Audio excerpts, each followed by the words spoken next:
কিন্তু বিচার আর সংস্কারের আগে যদি কোনো নির্বাচন হয় তাহলে সেটি আরেকটা ন্যাশনাল ডিজাস্টার হতে পারে, আমরা বিশ্বাস করি।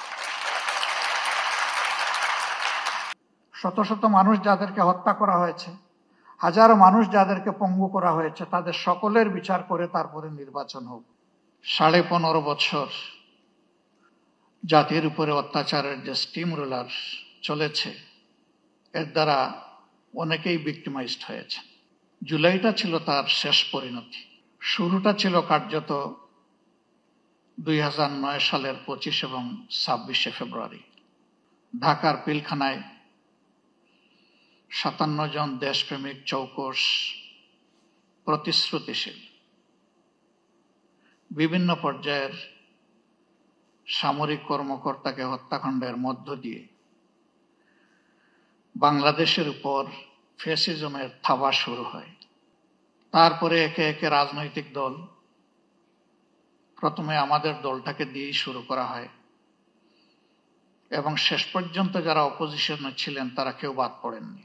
শুধু রাজনৈতিক দল নয়, এ দেশের আলেম সমাজ, সাংবাদিক সমাজ, বুদ্ধিজীবী সমাজ, ব্যবসায়ীরা কেউই কিন্তু ফ্যাসিবাদের থাবা থেকে বাদ পড়েননি।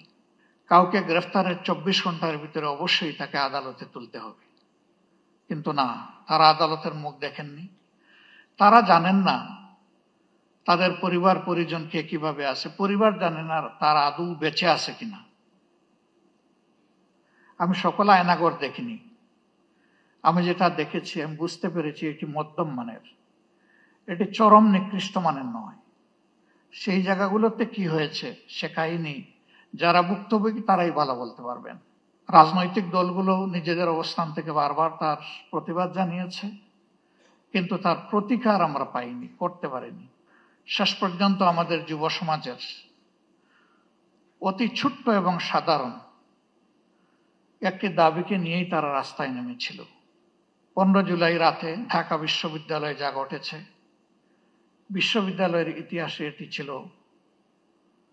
আনপ্রেসিডেন্টেড। এর আগে তার কোনো উদাহরণ ছিল না। আমি জাতিসংঘের ফ্যাক্ট ফাইন্ডিং কমিটিকে আমার দল এবং বাংলাদেশের মজলুম জনগণের পক্ষ থেকে ধন্যবাদ জ্ঞাপন করি। তারা স্বল্পতম সময়ে এগিয়ে এসেছেন এবং বাস্তবতা তারা তুলে আনার চেষ্টা করেছে। নতুন সরকার গঠিত হয়েছে ফ্যাসিজমের পতনের প্রেক্ষাপটে। বিচারের জন্য ট্রাইব্যুনাল গঠন হয়েছে, বিচারক নিয়োগ হয়েছে, তদন্তকারী সংস্থা হয়েছে, প্রসিকিউশনও নিয়োগ হয়েছে। এখন 1 বছর ছুঁই ছুঁই, এ সময়ের ভিতরে কিন্তু বিচার এখনো দৃশ্যমান হয়নি। সরকারের কাছে আমাদের অনুরোধ, এই এফোর্ট কি যথেষ্ট, নাকি এই জায়গায় আরো কিছু করার আছে? যদি আরো কিছু করার থাকে সেটি তো করা উচিত।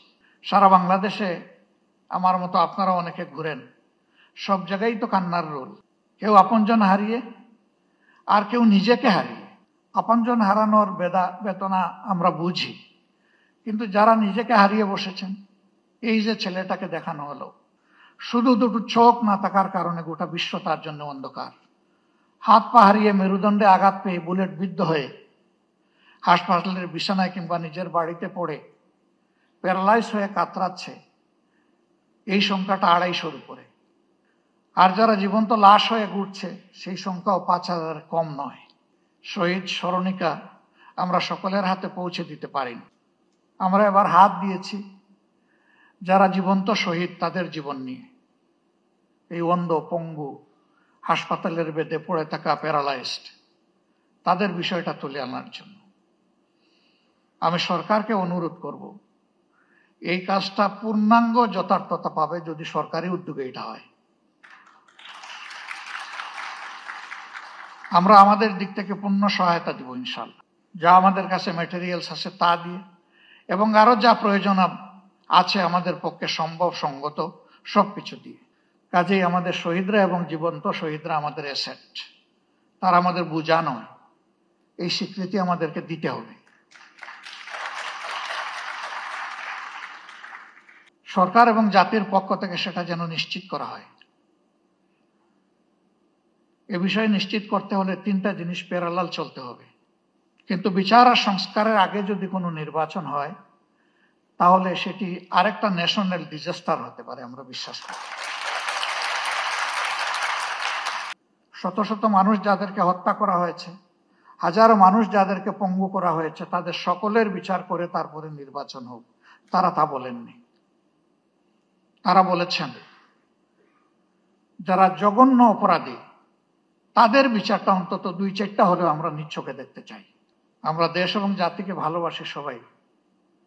জাতিসংঘ ফ্যাক্টস ফাইন্ডিং এ যে ফ্যাক্টস গুলা তুলে এনেছে তার সাথে যেগুলা অপূরণ আছে সেগুলাকেও সংযুক্ত করে বিচারটা ঠিকমতো হোক। তবে আমি অত্যন্ত দৃঢ়তার সাথে বলবো যে ও বিচার আমাদের উপর করা হয়েছে, দল হিসাবে আমাদের নেতৃবৃন্দকে খুন করা হয়েছে বিচারিক আদালতে।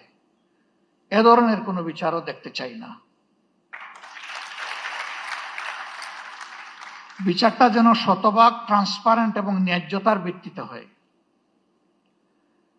এবং পার্সোনালি আমি বিশ্বাস করি ন্যায় বিচার প্রতিষ্ঠিত হলে কোনো অপরাধী পার পাবে না ইনশাআল্লাহ। যারা মানুষ খুন করেছে তারা তাদের ন্যায্য পাওনাটা বুঝে পাবে এবং বিচারহীনতার অথবা বিচারকে ধামাচাপা দেওয়ার যে সংস্কৃতি সেটা দূর হবে।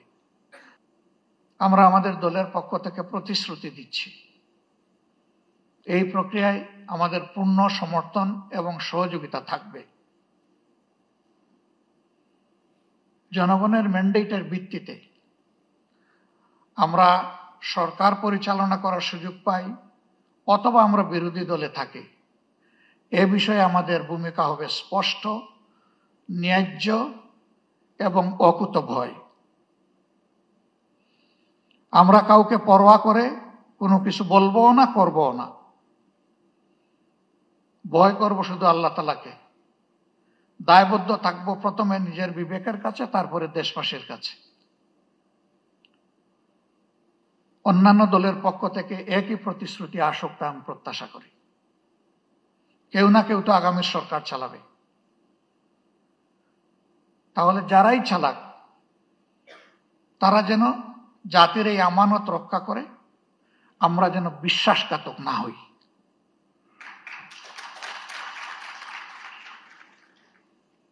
আল্লাহ রাব্বুল আলামিন এই ন্যায় বিচার কায়েমের পথে আমাদের সরকার এবং জুডিশিয়ারি দুইটাকে আপোষহীন পথ চলার তৌফিক দান করুন।